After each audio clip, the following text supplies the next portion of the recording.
नमस्कार मंडळी, द शुभबोल या आपल्या मराठमोळे युट्यूब चॅनल मध्ये तुमचं पुन्हा एकदा स्वागत आहे। आज आपण महाराष्ट्रातील एका अशा भागाबद्दल बोलणार आहोत जिथे पाण्यासाठी आजही संघर्ष करावा लागतो। हा संघर्ष नवीन नाही तर अनेक दशकांपासून सुरू आहे।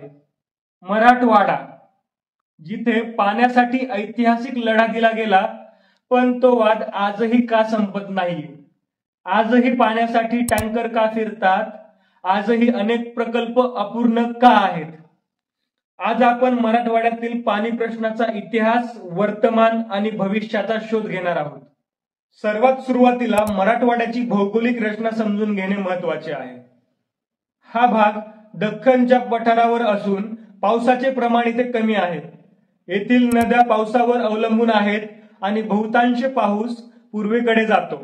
या भागाला पाणी पुरवण्यासाठी अनेक महत्त्वाचे प्रकल्प आहेत, ज्यामध्ये जायकवाडी प्रकल्प, पैठणचे संत एकनाथ महाराज धरण, तेरणा, मांजरा, सीना आणि निम्न दुधना प्रकल्प अशी अनेक नावं आहेत।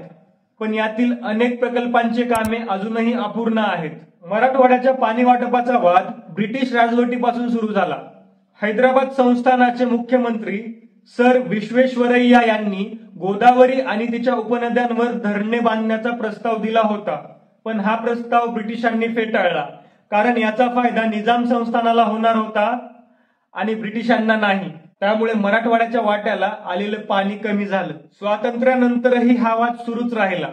कृष्णा गोदावरी पाणी वाटप न्यायाधिकरण, ज्याला बच्चावत आयोग म्हणतात, त्याने पाणी वाटप निश्चित केले, पण त्यातही अनेक गोष्टी अस्पष्ट होत्या।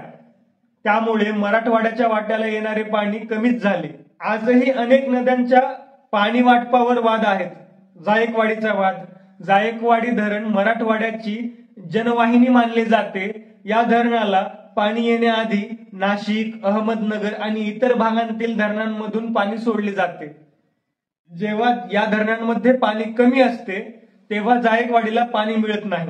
त्यानंतर राजकीय इच्छाशक्तीचा अभाव, अनेक पाणी पुरवठा योजना आणि प्रकल्पांची कामे अनेक वर्षांपासून रेंगाळत आहेत।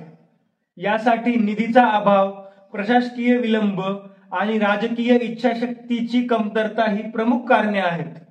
पिण्याच्या पाण्याची समस्या, मराठवाड्यात आजही अनेक गावांमध्ये पिण्याच्या पाण्यासाठी टँकर मागवावे लागतात। महिलांना दूरवरच्या विहिरींवरून पाणी आणावे लागते। आता आकडेवारी पाहायची झाली तर एका सर्वेक्षणानुसार मराठवाड्यातील 70% पेक्षा जास्त पाणी शेतीसाठी वापरले जाते, पण पाण्याची उपलब्धता कमी असल्यामुळे उत्पादन कमी होते। अनेक शेतकरी दुबार पीक घेऊ शकत नाहीत। आता विषय हा आहे की या गंभीर प्रश्नावर उपाय काय? तर पाणी वाटपाचे नवीन धोरण, म्हणजे मराठवाड्याला न्याय मिळेल अशा प्रकारे पाणी वाटपाचे नवे धोरण तयार करण्याची गरज आहे। त्यानंतर अपूर्ण प्रकल्प पूर्ण करणे, अपूर्ण जलसिंचन प्रकल्पांची कामे तात्काळ पूर्ण केली पाहिजेत।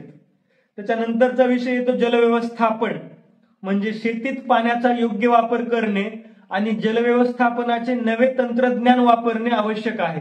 आणि शेवटचा विषय येतो पाणी साठवण, म्हणजे लहान नद्यांवर बंधारे, गावतळे आणि पाझर तलाव बांधून पाणी साठवण्याची गरज आहे। तर मित्रांनो, मराठवाड्याचा पाणी प्रश्न हा फक्त या भागाचा नाही तर संपूर्ण महाराष्ट्राचा आहे। हा एक मानवी आणि सामाजिक प्रश्न आहे।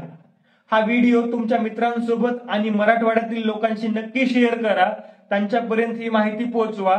हा व्हिडिओ तुम्हाला कसा वाटला, तुमची यावर काय मते आहेत हे कमेंट्स मध्ये नक्की सांगा। पुढच्या व्हिडिओमध्ये एका नवीन विषयावर भेटूया। तोपर्यंत जय हिंद, जय महाराष्ट्र, धन्यवाद।